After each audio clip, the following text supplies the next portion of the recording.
Nak atau tak, berat badan memang akan berkait dengan tenaga batin.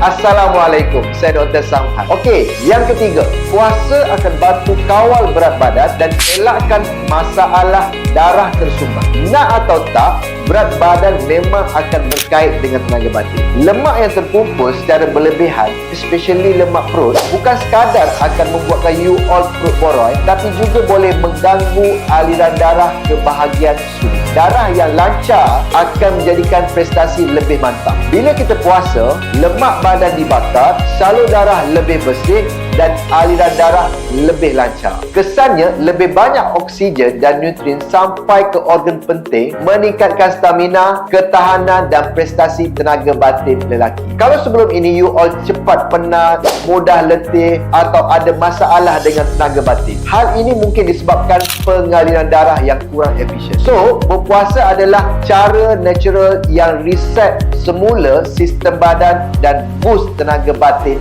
lelaki. Yang keempat, tingkatkan sensitiviti insulin. Ramai lelaki tak tahu apakah insulin resistant. Insulin resistant adalah keadaan di mana badan sukar nak kawal gula dalam darah yang boleh menyebabkan masalah tenaga batin. Bila badan tak sensitif dengan insulin, gula dalam darah akan menjadi tinggi dan akhirnya pengaliran darah ke bahagian sulit pun akan terganggu. Tapi bila kita puasa, badan akan reset balik kepekaan ataupun sensitiviti badan terhadap insulin. Gula dalam darah lebih stabil, salur darah lebih sihat dan risiko mati pucuk pun menurun cara semulanya.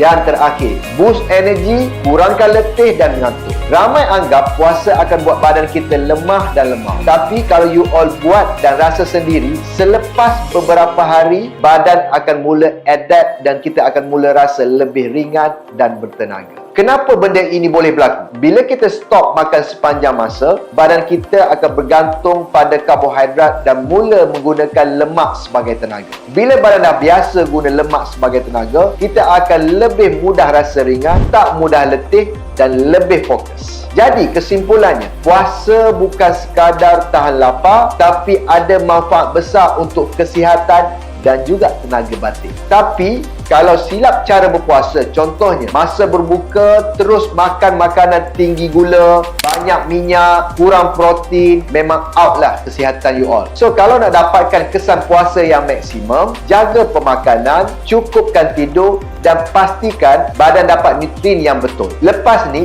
bila puasa, jangan fikir lapar je. Fikir sekali power dia untuk tenaga batin. Jangan lupa untuk subscribe, like, share video ini kalau rasa bermanfaat. Komen dekat bawah kalau ada soalan atau pengalaman sendiri pasal puasa dan tenaga batin.